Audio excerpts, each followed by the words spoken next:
Ha llegado el momento de escuchar la palabra de Dios.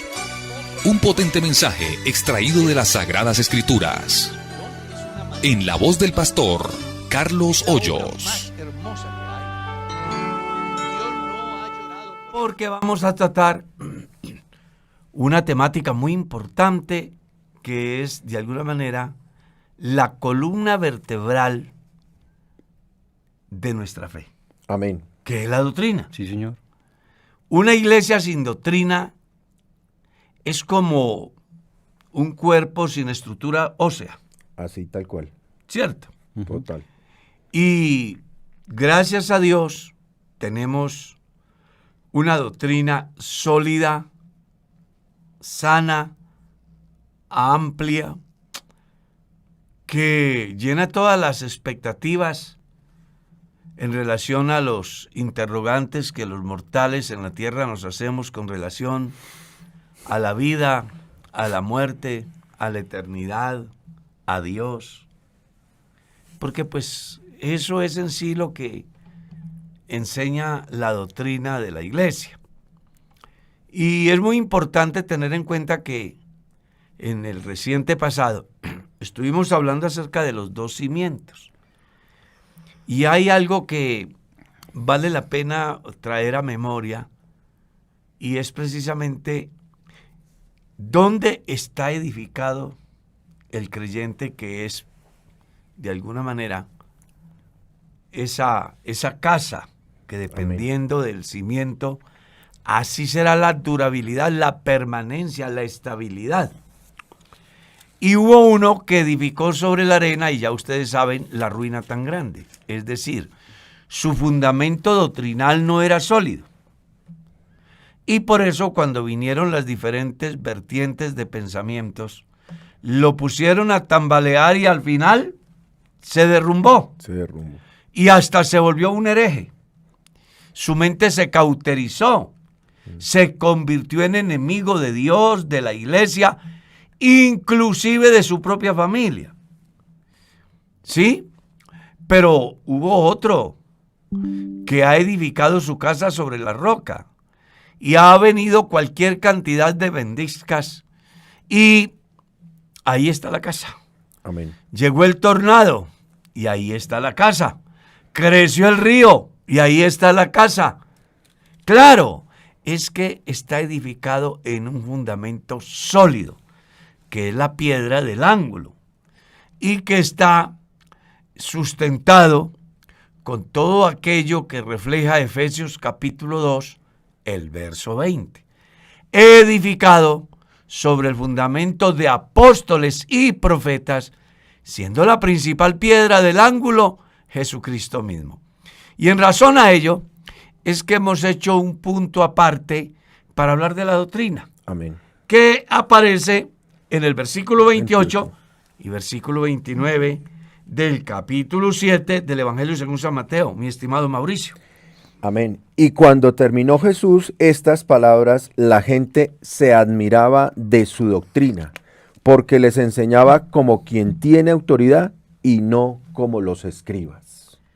Ahí tiene. Hay dos cosas muy importantes en esos dos versículos. Y yo diría que, aunque no está registrado, en el ser de Jesús se reúne. Y son tres cosas que yo he dicho que toda persona que ejerce un ministerio debe tener. Y es autoridad espiritual. Jesús tiene autoridad. Amén. Autoridad en el conocimiento. Amén. Les enseñaba como quien tiene, es un maestro. Amén. ¿Cierto? Y la enseñanza iba acompañada de ¿qué? De autoridad. O sea, se requieren tres clases de autoridad. Autoridad en el conocimiento, Sí. autoridad espiritual y autoridad moral. Amén. Jesús reúne todo. Cuando una persona, por sencilla que sea, reúne esos tres aspectos, lo que haga impartiendo la enseñanza será bien recibida y no habrá manera de cuestionar, como pasa aquí. La gente se asombraba al escuchar a Jesús porque les enseñaba como quien tiene autoridad. Eso me parece a mí, siempre me ha impactado estos pasajes, ¿no? Si nosotros hacemos un recuento de lo que viene pasando, Jesús llega a Capernaum, comienza a predicar el Evangelio, él comienza a sanar enfermos, ¿verdad? Y su fama se extiende por toda Siria, pero un día viendo entonces toda la multitud, o más bien el pasaje nos deja ver la continuidad, viendo la multitud, se sienta. Eso es clave y vienen a él sus discípulos. ¿Por qué es clave hablando de la doctrina de eso? Porque los maestros de ese tiempo acostumbraban a enseñar y tenían sus respectivos discípulos, pero lo que dijeran estando de pie o en una conversación normal era tomado a la ligera, pero cuando se sentaban y enseñaban, eso era oficial. La postura del cuerpo transmitía autoridad, Claro. ¿o no? Exactamente, entonces Jesús está ahí, él se sienta, viendo a la multitud, dice Mateo, él se sienta y entonces por ende vienen a él sus discípulos, como diciendo, tiene algo que decir, tiene algo que enseñar, y comienza el sermón del monte. Aquí llegamos al final, ¿no? Donde se habla de los dos cimientos y él dice, bueno, el que escuchas mis palabras, aludiendo a qué, a toda esa enseñanza que les ha dado, que de primera mano reciben los discípulos, pero que hay una multitud escuchando también, pues le compararía a un hombre prudente y habla del fundamento, que es de lo que vamos a hablar hoy. Pero cuando dice la palabra de Dios que se admiraban de su doctrina, a mí siempre me ha llamado la atención que en ese tiempo habían muchos maestros de la ley, Claro. porque es la comparación que continuamente Jesús hace en el Sermón del Monte. Habían muchos discípulos de esos respectivos maestros de la ley, que habían dicho cosas que Habían eran diferentes oficiales. escuelas. Claro, por eso el Señor decía, ustedes escucharon que fue dicho, pero ahora yo les digo. Pero llega un hombre a enseñarles y ven que su enseñanza es diferente. Y a mí me ha impactado eso, ¿por qué? Porque me hace entender en ese paralelo que está ofreciendo que los anteriores maestros de la ley carecían de algo llamado autoridad, Claro. porque hace la comparación directa. Y algunas versiones de la Biblia no los llama como los escribas, sino como sus maestros de la ley, o sea, los que escribían acerca de él, ¿no? No, y carecían de autoridad. Pero pensando en eso, a mí me ha logrado impactar porque la gente que lo escuchaba de alguna manera sabían quién era Jesús sabían de quién era hijo, de dónde venía. De alguna manera podríamos saber que ellos tenían en mente que este Jesús era el carpintero. No son sus hijos, no son sus padres José San y Mateo, María, capítulo San Mateo. 13, verso No son sus 53. hermanos tales, no fue el que vimos crecer jugando, algo así, ¿no? O no fue el que me arregló la puerta de mi casa, no fue el que... Uno puede llegar a deducir, ¿cierto? En Claro. relación a la profesión de Jesús. Y verlo ahí, quedar con la boca abierta porque No, pues enseña mire lo con... que decían. Decían, ¿de dónde tiene Tremendo. estas cosas? ¿De dónde tiene estas cosas? Y se escandalizaban de él. Claro. Es que Es que, mire, perdón, hermano Mauricio, no deja de ser para mí jocoso en ese aspecto que los maestros de la ley mandan unos alguaciles en esos de ideas, hablando de la autoridad, a que apresen a Jesús. Claro. Y cuando llegan con las manos vacías y le preguntan, ¿Por qué no lo ¿por qué no lo trajeron? Ellos dicen, jamás hemos oído hablar a un hombre así. O sea, la enseñanza de Jesús a alguien a este tiempo le parecería sencilla porque ha pasado por el Sermón del Monte muchas veces. Ha leído San Mateo 5 muchas veces. Pero la gente que recibió de primera mano, que tuvieron que ver la autoridad y percibir la autoridad que residía en las palabras de Jesús, eso fue algo extraordinario. Pues por eso estábamos diciendo que Jesús reunía esos tres aspectos. Ujú, sí, señor. Autoridad espiritual. Es decir, no hay demonio que le haga frente. Autoridad en el conocimiento. Pues en él están escondidos Todos los tesoros. todos los tesoros de la sabiduría y del conocimiento. Y autoridad moral. no, y es que en esto hay que volver a la primera persona del singular, de su doctrina. Claro. O sea, esto es esencial para que nosotros hoy lo saboreemos y entendamos. Nosotros tenemos, y Dios nos compartió, fue su doctrina. O sea, Muy importante ese aporte. cuando hablamos de su doctrina, la podemos poner en la transparencia, en la limpieza, en la pureza, en la verdad, en todo lo que Dios... ¿De dónde sale? Exactamente. Es decir, no es una doctrina aprendida. Exactamente, a eso No me la refiero. aprendió en la No la está sinagoga. contando de él. No está contando una historia, es que nace. Exactamente. Está en él. es la expresión de su ser. Correcto. Y ahí sí que es importante y esta palabra toma mucha relevancia cuando es su doctrina porque es que eso da seguridad Claro. completa, sí, da confianza. Usted cuando se entrega, por eso la Biblia dice que cuando fuiste entregado a esta forma de doctrina, usted está completamente seguro de que esta forma de doctrina, enseñada por el que tiene autoridad, déjeme decirlo así, originada por el que tiene autoridad y entregada por el que tiene autoridad, pues por favor, ahí está todo el Un mensaje complemento completo. Claro, No le hace perfectamente. falta absolutamente nada. Claro, perfectamente puede tener la seguridad que está bien cimentado por la Correcto. propiedad con la que habla Jesús. La ley sale de él es la ley cumplida. Sí, cuando él llega a la respectiva sinagoga a abrir el rollo y a hablar de la profecía, ¿no? A leer la profecía que había escrito Isaías, el Espíritu del Señor está sobre mí, porque me ha enviado a predicar.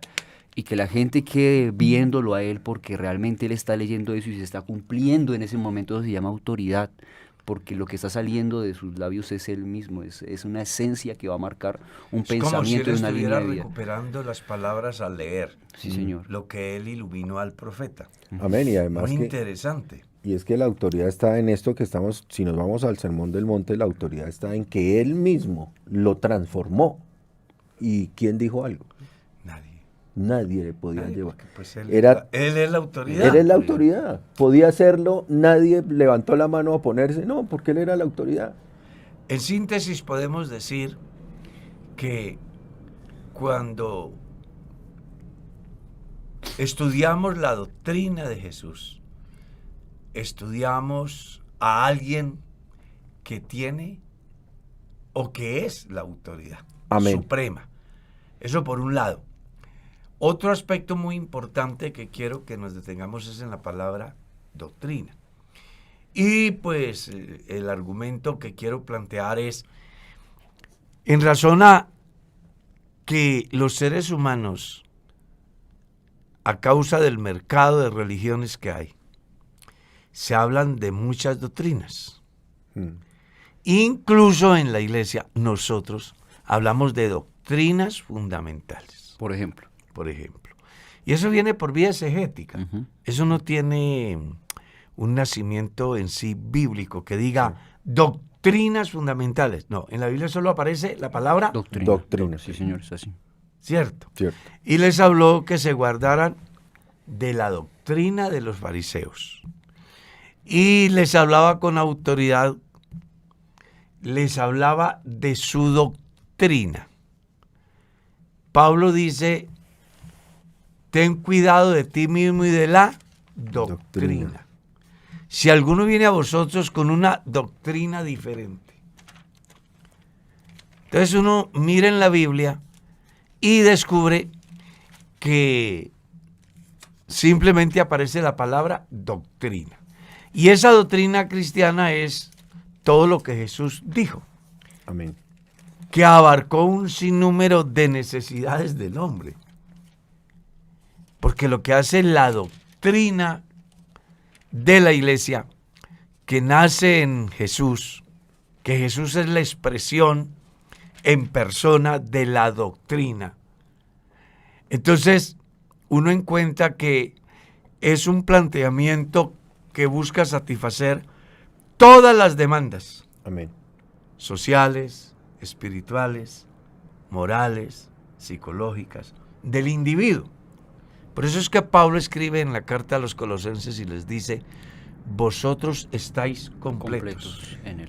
Y en es- Cristo. Amén. Él es la cabeza de todo principado, potestad y dominio. Y es que esta doctrina, hermano, aparte de lo que estamos hablando, yo creo que cualidades le sobran y se nos escaparán muchas tantas al referirnos a la doctrina. Pero hay algo que a mí me gusta mucho, hermano. La doctrina la doctrina de nuestro Señor Jesucristo, la doctrina bíblica, la doctrina de salvación, La doctrina que profesa la iglesia. la doctrina que profesa la iglesia, tiene una cualidad en Dios muy hermosa, que la pueden, déjenme utilizar el término, bombardear de cualquier vertiente, hermano, y siempre va a salir avante de una manera lógica y razonable para poder explicar las verdades gloriosas del Evangelio.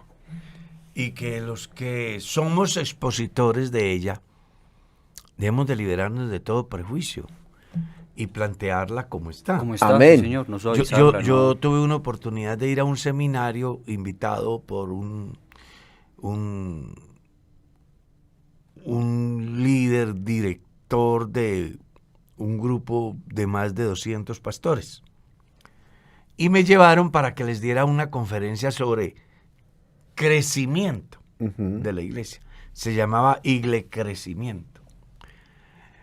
Y ellos lo organizaron porque pues habían escuchado de que Dios en su infinita gracia me había dado la oportunidad de ejercer el ministerio y bueno, donde he ido Dios me ha bendecido. Hemos establecido iglesias, hemos enviado hermanos. Entonces a ellos les pareció importante que las experiencias que yo tenía en el ejercicio del ministerio, de apertura de obras, de preparar personas para el ministerio, les impartiera esa enseñanza a los pastores, a un grupo sobre todo, que estaban en unos lugares en los cuales no había un buen desarrollo de la obra de Dios. Entonces yo dije, venga, aquí me toca comenzar por tratar de hacer un diagnóstico escuchando a cada pastor. Entonces comencé a preguntar, Pastor Gulano, cuéntame, ¿a qué se debe que la obra de Dios en su ciudad, en su municipio, en su vereda no crece? Él dice, hermano, es que la verdad, allí hay muchas sectas. Ah, qué bien. Le he preguntado al otro. Lo que pasa, hermano, es que ahí hay mucha hechicería. Qué interesante. Le pregunté al otro, me dijo, es que hay mucho apartado. Qué bien. Y le pregunté al otro, es que han habido muy malos testimonios.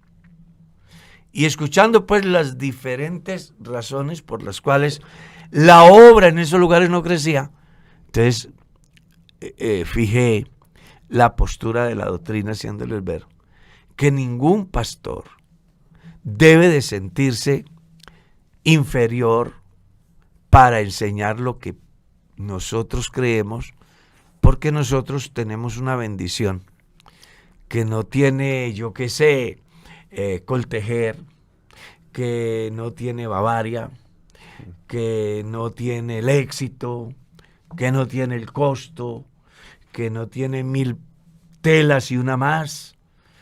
¿Y a qué me refiero? Que ellos tienen competencia. Es verdad. Pero nosotros no tenemos competencia. Amén. Qué bueno. La doctrina que nosotros enseñamos no tiene competencia. Exactamente, no es que estemos compitiendo con alguien. Jesús No, no, no, estaba, no. Y Jesús es que- no estaba compitiendo con los maestros, no. Claro. Él vino a dar algo por sentado, porque él es la autoridad, estamos diciendo. No, pero es que aparte de lo que Felipe dice, yo quiero hacerlo ver es que no hay una doctrina en el mundo Sí, señor. que Es se ver- parezca. No, Ujú. Porque el problema de la competencia es cuando se ofrece calidad, sí, ¿cierto? cierto. Se ofrece calidad. Búsqueme una doctrina de mejor calidad que la doctrina de Jesús. No hay, no existe. Usted no la encuentra. Y eso debe darle autoridad al expositor. Amén. Debe librarlo de complejos. Recuerdo que alguna vez visité a un compañero, en ese tiempo yo era directivo, y le he preguntado al compañero que si ya había evangelizado el sector. Y él me dijo, hermano, pero es que a las 6 de la mañana pasan vendiendo el tiempo. Después pasan vendiendo la leche. Después pasan ofreciendo el pescado. Para luego yo salir a llevar el evangelio. A mí me dio un dolor tan grande, Sí, claro. tan grande, porque este santo pastor pensaba que el evangelio era igual a la leche, al tiempo o al pescado. Cuando lo que nosotros ofrecemos no tiene competencia. Amén. Usted puede pararse en la puerta del infierno a presentar el evangelio y usted no tiene competencia. Amén. El evangelio es único. Mm. No hay otro evangelio, dijo Pablo a los Gálatas.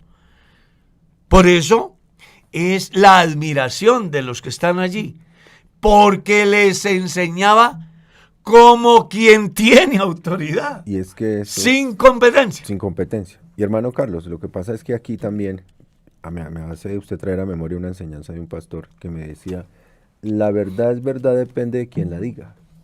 Y aquí sí que es importante eso. Claro. Pero muy importante. Es decir, aquí estamos hablando de la doctrina del Señor, pero el que la estaba diciendo tenía las cualidades que usted mencionó hace un momento.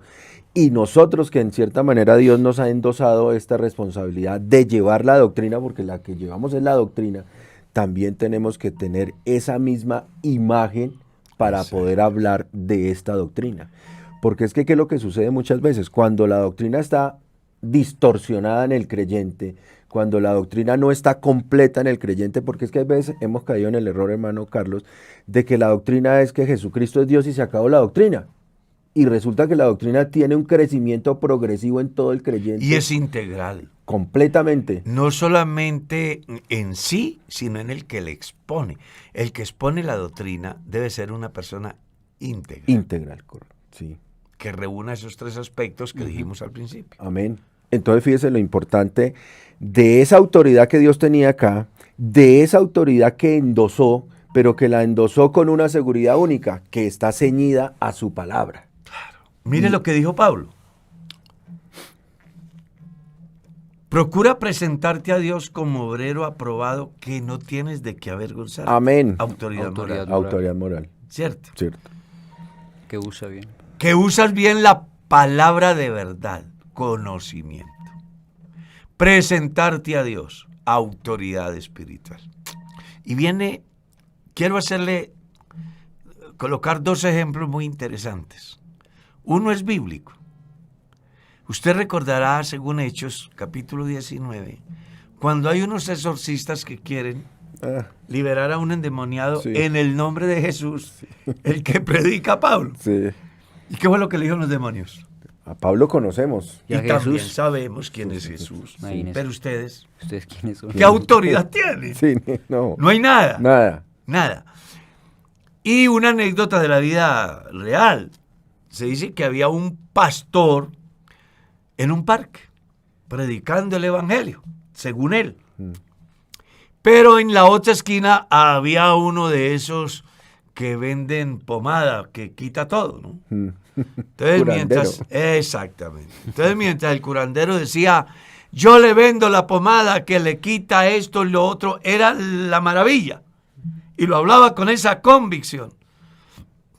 Se dice que el pastor decía, bueno, de pronto puede ser, a lo mejor es posible, que si usted se atreviera posiblemente a creer a Dios, o sea, un mensaje lleno de inseguridad, hizo de que el lugar donde estaba el agorero se llenara de gente y donde estaba el pastor se quedara solo.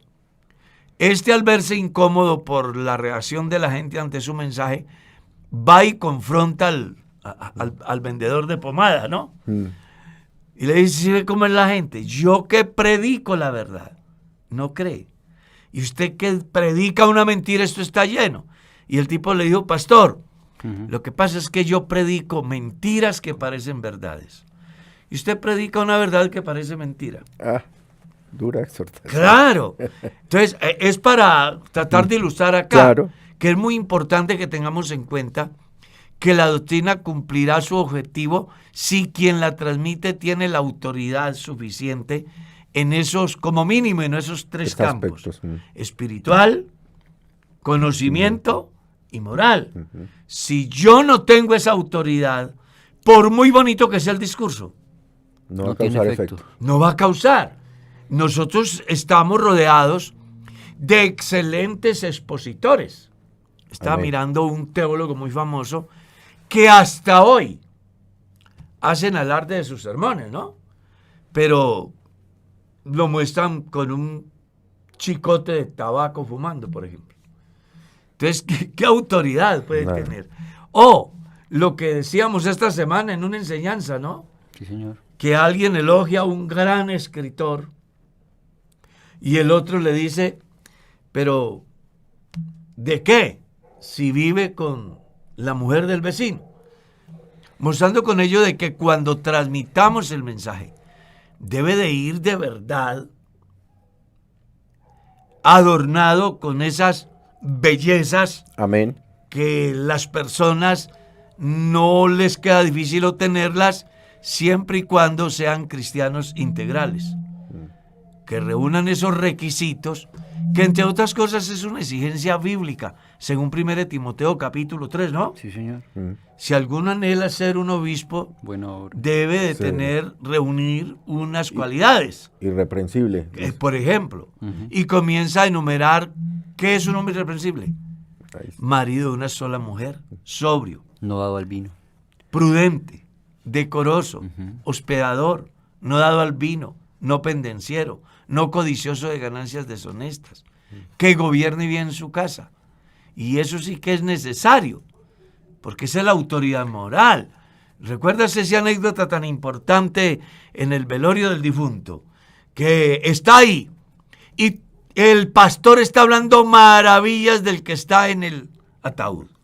Y de repente le dice la mamá a su hijo: mi hijo, ve y mira porque parece que no lo cambiaron. O sea, el tipo era de muy mal comportamiento en la casa, pero ahí lo querían hacer ver como la máxima, Sí, como el hombre dechado de virtudes. lleno de virtudes. Claro, aquí con Dios, cuando hablamos de transmitir la doctrina, quien lo hace debe de reunir aquellas demandas para que la gente de alguna manera eleve acciones de gracias a Dios por lo que reciben. Amén. De tal manera que lleguen a la conclusión de este grupo, ¿no? Se admiraban de su doctrina, conocimiento, sabía transmitir, porque les hablaba con autoridad. Vida cristiana, Amén. ¿cierto? Autoridad espiritual. Y en lo moral, pues, Él es el autor, Él es el gestor, el que se inspiró en sí mismo para dejar el código de ética más perfecto del mundo, Amén. que se llama la Biblia. No, y es que en esto, hermano, de la doctrina, hay varias cosas que siguen siendo importantes y todas ellas, y faltarían muchísimos programas para profundizar más acerca de eso. Pero la doctrina de Jesús uno la mira en algo que a mí siempre me ha impactado, hermano, es en un orden lógico y déjeme anexar, cronológico para que la finalidad se lleve a cabo en la persona que la escucha. Claro. Es decir, la doctrina tiene una presentación ordenada. Miremoslo todo lo que estamos estudiando en el Sermón del Monte. Miremos todo lo que hemos venido hablando de Mateo. Usted hace una mirada y usted dice, Dios comenzó por acá, por su genealogía, después comenzó por acá, presenta. Ahorita hace toda una mención de su programa de trabajo. Y en esto llega y dice, esto es lo que voy a comenzar a aplicar. ¿Por qué? Porque nosotros tenemos que aprender, hermano Carlos, de que la doctrina y la exposición de la palabra de Dios tiene que hacerse en un orden. Es decir, la doctrina no es una colcha de retazos. La doctrina tiene un orden fundamental. Es un compendio. Sí, tiene un... Es un compendio de postulados, que es ahí, pienso yo, donde la iglesia en su sabiduría ha hecho que aparezca la palabra doctrinas fundamentales. Entonces, entrando ya a ese campo de la diversidad con relación a la obra que se recibe dependiendo del postulado y las consecuencias que se dan en el creyente en el ejercicio de esos postulados, es donde entonces vamos a encontrar postulados doctrinales como Dios, como gracia, como fe, como justificación, que entre otras cosas a las personas que aspiran al santo ministerio les hacen una pequeña evaluación al respecto. Y incluso los que van a estudiar música en la iglesia, que quieren ser certificados por la iglesia para participar de la música sacro en el campo de los cultos, eventos a nivel local, nacional, internacional, pues también hay un formato en el cual le preguntan al pastor si el candidato conoce las doctrinas. Y hacen un examen, un formulario también. Claro, para por eso, le hacen un examen. Entonces, entrando a este campo ya, porque ya sabemos que doctrina es enseñanza, que la doctrina es la esencia de Dios expresada. Amén. ¿Cierto?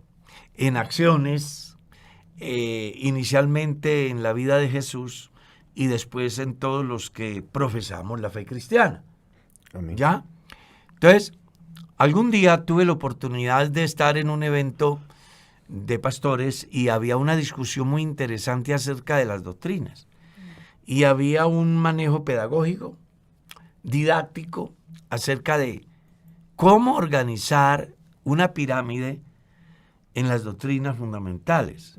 Y me llamó mucho la atención que todos hacían la pirámide con un cimiento que es netamente, inicialmente uno dice es bíblico, pero teológicamente es luterano, porque Lutero decía que solamente fe. Sola fide. Sí, solamente fe. Y entonces comenzaban a organizar el cimiento a partir de la fe. Pero me llamó la atención que terminaba la pirámide y no aparecía Dios. Entonces a mí me pareció muy interesante porque qué pirámide doctrinal, qué torre doctrinal puedo construir yo basado en la fe si no sé en quién se tiene la fe. ¿Dónde se? Entonces yo les dije, venga, creo que ustedes están mal porque la principal doctrina, el punto de partida debe de ser Dios. Dios. Entonces ya cuando entramos a la doctrina de Dios, es donde las personas pues deben de sentarse a pensar un poquito más de lo que han leído. Y me llama la atención la Biblia en ese campo, porque cuando uno lee la Biblia comienza con Dios. Amén. La Biblia no comienza con prólogo, ni con prehistoria, ni con historia, porque pues los únicos que tienen prehistoria y tienen historia son todos aquellos seres, cosas, objetos que tienen principio y tienen fin. Por eso la Biblia comienza simplemente, Dios en el principio creó el cielo y la tierra. No hay ninguna explicación.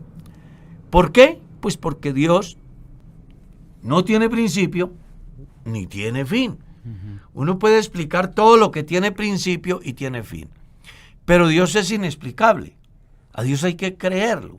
Y si alguien quiere saber quién es Dios, escuchar a un ser externo, a lo humano y a lo divino, que le diga quién es Dios, simplemente mire al cielo.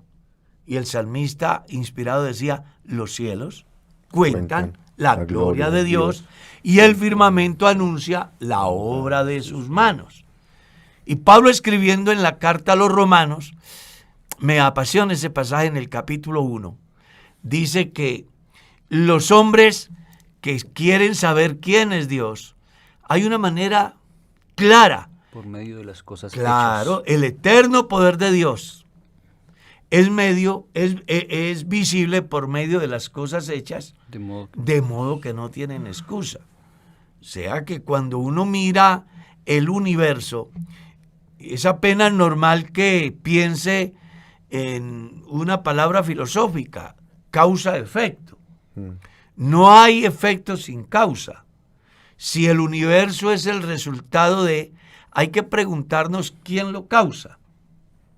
Y eso nos lleva a una conclusión interesante que es Dios.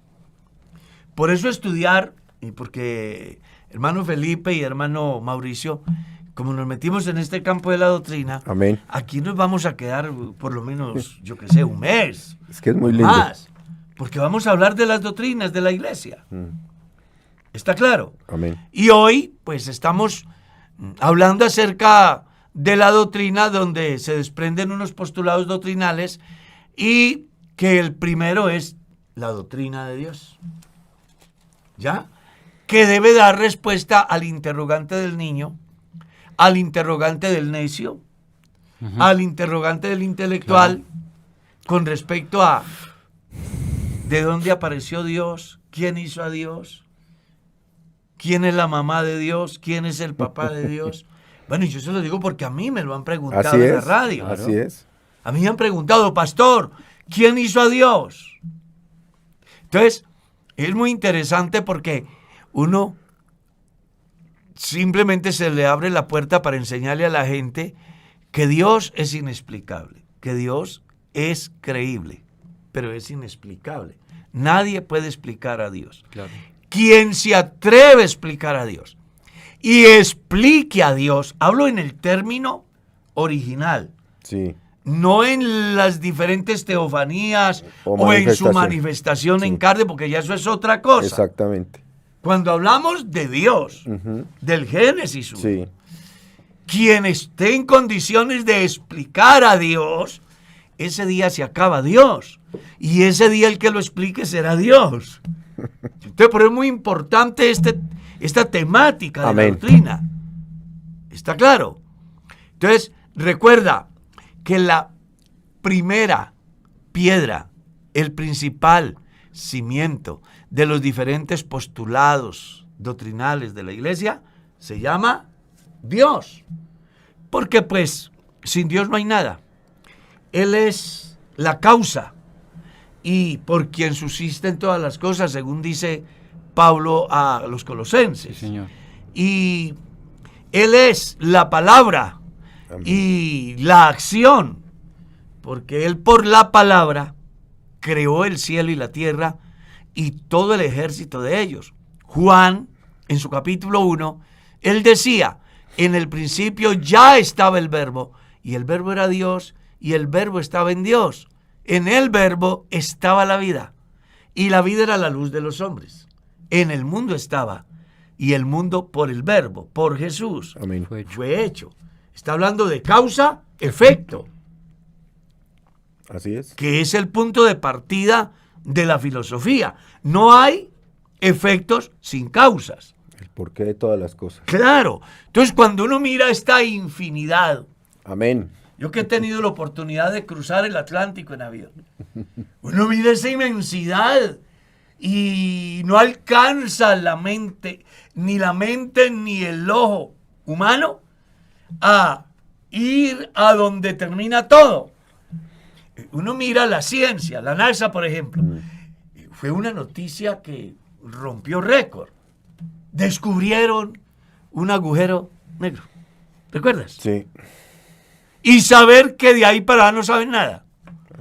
Y uno que conoce a Dios y que Dios le ha revelado a uno quién es Él, puede decir que es apenas ahí donde comienza la eternidad Amén. de Dios. El hombre siempre ha estado como enredado tratando de explicar muchas cosas en sus propios razonamientos, ¿no? Dice el necio en su corazón, no hay Dios, y trata de explicar por qué no hay Dios, ¿no? Y tratando de descubrir pequeñeces que hacía rato ya eran evidentes a través de lo que Dios había dicho, ¿no? Como por ejemplo la redondez de la tierra, de cuando... Él está sentado en Ah, el círculo de la Cuando tierra. Galileo Galilei sale diciendo es que la tierra es redonda, ya hacía rato la Biblia lo decía. Y yo, mientras lo escuchaba, pastor, estaba pensando justamente eso, porque la gente se admiraba de su doctrina. Pero de ahí a que la compartieran, pasó lo que le pasó a Pablo en el Areópago. La gente estaba ansiosa de escuchar algo nuevo, ¿no? En un momento donde estaba en pleno auge el diálogo, ¿no? El diálogo para entender una nueva postura de vida o algo así. Y llega Pablo a hablar del Evangelio, ¿no? Y tratando de explicar al Dios no conocido. Y la gente dice, una enseñanza nueva, vamos a escucharla. Y cantidad de doctos escuchando en el Areópago a Pablo, y tan solamente 2 creyeron al Evangelio y el resto se admiraron de lo que dijo, pero después te escucharemos más, Pablo. Cuando habló de la resurrección. Claro, ¿y a qué quiero llegar yo cuando hablo de la resurrección? ¿A qué voy yo con esto? Hay gente que hoy piensa que van en el cielo en carrito, perdóneme, yo lo hablo de esta forma, porque son personas de bien, yo no le hago daño a nadie, yo trato de hacer el bien y todo, bueno, y yo amo a Dios, o yo creo en Dios, sí, pero no le has creído a Dios. Probablemente tu estilo de vida no es el que es acorde a alguien que conoce a Dios, porque todo lo que viene Jesús enseñando a través del Sermón del Monte es su doctrina. Es la forma en la que vive alguien, es una fe como un estilo de vida, yo lo he dicho en varios programas. Es una cultura. Exactamente. ¿Por qué? Porque se vive conforme a las enseñanzas de Jesús. Y la gente ha vivido tratando de explicar muchas cosas, tratando de vivir bajo muchos conceptos, bajo muchas filosofías, tratando de llegar así a lo que aspiran merecer sin prestarle atención a la maravillosa doctrina de Jesús A la esencia y a de la escucharlo doctrina que es Dios. a Él, exactamente, y conocerlo a Él para realmente decir, bueno, entonces soy hijo de Dios. Claro. Mire que hay algo muy importante porque acuérdese que estamos comenzando con unos postulados y dijimos que el punto de partida es ¿quién? Dios. Dios. Alguna persona puede preguntar, bueno, ¿y cómo hago yo para conocerlo? Yo quiero plantearles algunos aspectos a través de los cuales las personas pueden conocer a Dios. Porque una cosa es Dios en su simplicidad. Es decir, simplemente es Dios. Cuando hablamos de la simplicidad de Dios, lo estamos diciendo es Dios y punto. No cuestione, no hay discusión. Y hay enseñanzas en la Biblia que así lo muestran. No te acostarás con la mujer de tu hermano. Yo, Jehová, punto. Ujú. Sí. No descubrirás la desnudez de tu nuera. Yo, Jehová, punto. O sea, es determinante. Como comienza la Biblia.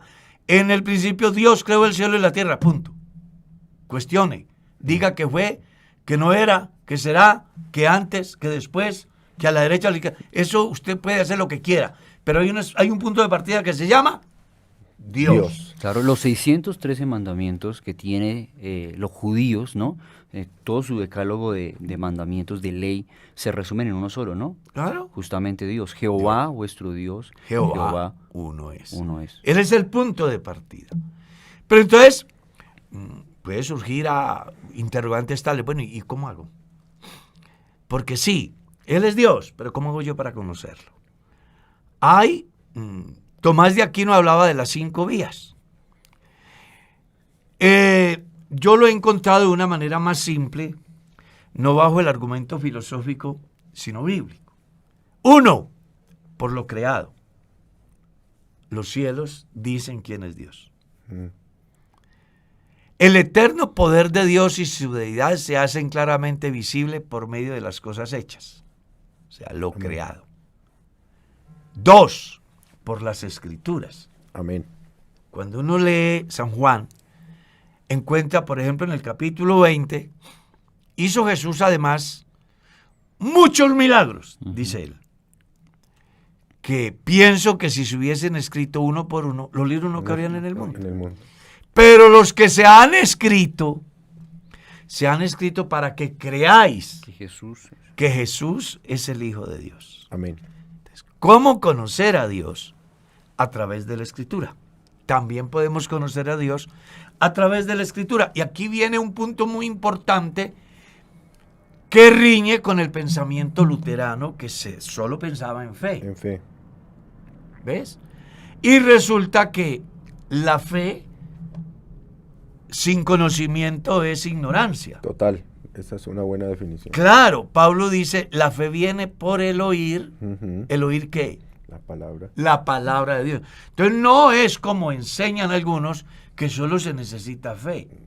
La escuela tomasista decía que es necesario conocer. Conocer ¿qué? La Escritura. Porque la Escritura es, Jesús dijo, las palabras que yo les he hablado son espíritu y son vida. Una manera de conocer a Dios es a través de la Escritura. Jesús dijo, escudriñad las Escrituras, porque a vosotros os parece que en ella tenéis la vida que en eterna. ellas tenéis la vida eterna, y él afirma diciendo, y Ellas ellas son las que dan testimonio de mí. Entonces se puede conocer a Dios, 1, por la creación, 2, por las Escrituras. 3, por la vivencia personal. Cuando un hombre tiene un encuentro personal con Dios, no importa el estatus, el nivel académico, la posición que ocupe, después de que un hombre tenga un encuentro personal con Dios, no lo mueve nada ni nadie. Uno se pone a mirar un intelectual como Saulo de Tarso. Por favor, buen ejemplo. Claro, el tipo era versado en diferentes idiomas, tenía cultura, tenía tradición, era influyente. Tenía posición. Claro, pero el día que tiene un encuentro personal con Dios, se le corre el velo de la mente, se le abren los ojos del espíritu y puede contemplar las maravillas de Dios, de tal manera que lo que antes perseguía, ahora lo está difundiendo. Y eso genera una discusión en el medio. Y de una manera particular entre los romanos, pues cuestionan lo que él hace y él les dice, yo no me avergüenzo del evangelio, porque Amén. es el poder de Dios para salvación a todo aquel que cree, y abarca al mundo gentil como también a los judíos, mostrando con ello que al igual que a Saulo, al igual que el ciego del capítulo 9 del Evangelio según San Juan, al igual que a la samaritana según San Juan capítulo 4, al igual que a Mauricio o Felipe o Ezequiel, cuando uno tiene un encuentro personal con Dios, puede levantarse en las corrientes que sea. Amén. Pero hay algo que queda grabado en la esencia del individuo, en ese ser inmaterial que de alguna manera para describirlo le llamamos corazón, que no hay nada ni nadie que lo pueda borrar. Y que yo recuerdo una anécdota que me apasionó. Acabamos de bautizar un hermano que llamaba Eroel. Así llamaba el hermano. El hermano Eroel. Y ha subido a la plaza del pueblo y se ha encontrado con unos señores que le están cuestionando lo que él cree. Se han dado cuenta que él se ha bautizado ese día. Y entonces le cuestionan, lo confrontan y me encantó la definición que él da. Dijo, vea, yo no sé nada, les dice a gente de otro movimiento presuntamente cristiano. Yo no sé nada. Ustedes demás que saben más que yo, porque yo me acabo de bautizar. Pero es que yo lo siento a él aquí en mi vida. Amén. Y por fuertes que sean sus argumentos, no me podrán sacar de lo que yo he vivido hoy en Dios, de lo que he sentido hoy en Dios. Y es ahí donde uno ve el resultado de ¿qué? De la doctrina. Amén. Es que allá iba. De la doctrina, que es la que hace que el cristiano no solamente tenga conocimiento, sino vivencias. Experiencia real. Claro. Entonces recuerda, puedes conocer a Dios a través de lo creado, puedes conocer a Dios a través de las escrituras, puedes conocer a Dios a través de tus experiencias y puedes conocer a Dios a través de 3 eventos que menciona Lucas.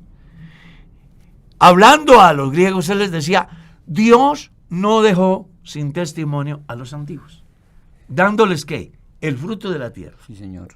La lluvia temprana y tardía y la alegría del corazón.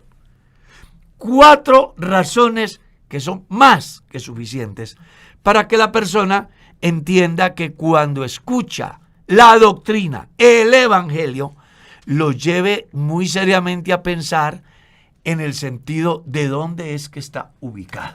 Amén. No, y es que, hermano Carlos, la doctrina esta de nuestro Señor Jesucristo trae un orden tan progresivo y tan lindo, porque esta doctrina, hermano, comienza con promesas para que nazca fe, y en esa fe existen personas que Dios les ha abierto el entendimiento para que podamos creer en Él y nos dejemos dirigir por esta doctrina que nunca nos hará errar para el camino de la salvación. Isaías 35:8, ¿lo recuerdas?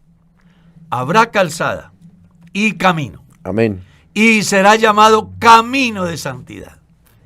Y el que anduviere por este camino, ¿qué dice la Biblia? Por torpe que sea. No. Por torpe que sea. Y mira que, pues no había pensado en ese versículo para venir a este tema, sino que se me salió aquí. Amén. Aplica. Sí. Estaba mirando en el reciente pasado. ¿Qué quiere decir torpe?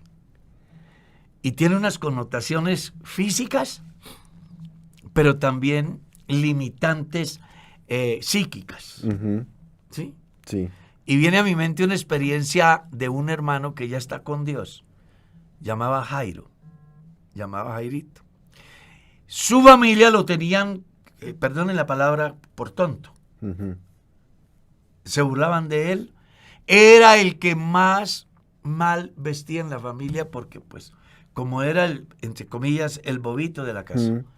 No, nunca se dedicaron ni la familia, ni el papá, ni la mamá. sacaron tiempo para él, porque al final, pues, él vive y... No tenía problema con nada. Pero si usted lo viera, hermano, Gloria a Dios. antes ese no faltaba al culto y me llamaba mucho la atención que formaba discusiones en la casa, porque él quería siempre llevar una ofrenda a la iglesia. Siempre. Siempre. Cosa que no hacían los llamados inteligentes, los llamados normales. Entonces, me acuerdo yo de lo que dice Isaías, por torpe que sea, no se extraviará. Cuando una persona conoce la doctrina, Amén. puede ser analfabeta, puede tener determinadas limitantes, pero después de que conoce a Dios, la doctrina de Dios, su conocimiento en esos campos de los cuales ya hemos hablado, no habrá nada ni nadie. Y efectivamente, contra todo pronóstico, el joven terminó su vida a los pies de Dios. Amén. Murió muy joven, de unos 20 años, pienso yo. Pero Dios se reveló en él y a él no le pudieron sacar a Dios de su corazón. Y el que lo veía pensaba que era una persona, como dicen por ahí, falto de espíritu, es que dicen por ahí, o pobre de espíritu.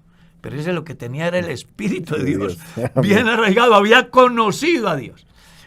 Hombre, el tiempo se nos va, pero permítame ir concluyendo diciendo que si logras conocer a Dios, no habrá nada ni nadie que te pueda sacar del camino. Amén. El tiempo se nos fue, hermano.